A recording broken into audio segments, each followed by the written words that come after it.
நாளையில இருந்து நம்ம சண்டை போடக்கூடாதுன்னு என் மாமியார் சொன்னுச்சு. நல்ல விஷயம் தானே. நீ என்ன சொன்ன? நாளையில இருந்து என்ன, இன்னில இருந்தே சண்டை போடக்கூடாதுன்னு ஒரு சண்டையை போட்டு வந்துட்டேன். ஆட சண்டாளி, சண்டை போடக்கூடாதுன்னு ஒரு சண்டையாடி. யாரா இது? இவதான் ஓனரம்மா. அப்போ நீ இல்லையா? அதுக்கு உங்க அப்பா ஒத்துக்கணுமே.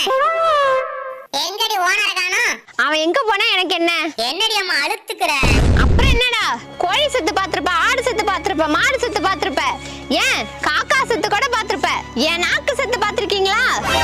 புரட்டாசி புரட்டாசின்னு சொல்லி இவன் மட்டும் எங்கேயாவது போய் நக்கிட்டு வந்துடுறான். சரிடி, அதான் புரட்டாசி முடிய போதில்ல. போடி, அவன் புரட்டாசி விரதம் எடுத்தா பரவாயில்ல, அப்புறம் விலை ஏறி போச்சுன்னு கறி எடுக்க மாட்டான். விடுடி, புரட்டாசி முடிஞ்சா கறி விலை குறைஞ்சுடும். கறி விலை குறைஞ்சாலும் இவன் காசு இல்லைன்னு தான் சொல்லுவான். நீ காசை சேர்த்து வைக்க வேண்டியதானே? எங்கடா சேர்த்து வச்சாலும் தான் கண்டுபிடிச்சு போடுறான். சக்கரை டப்பாயில வைடி. அடி போடி, எறும்பு கூட சர்க்கரையை கண்டுபிடிக்க 10 நிமிஷம்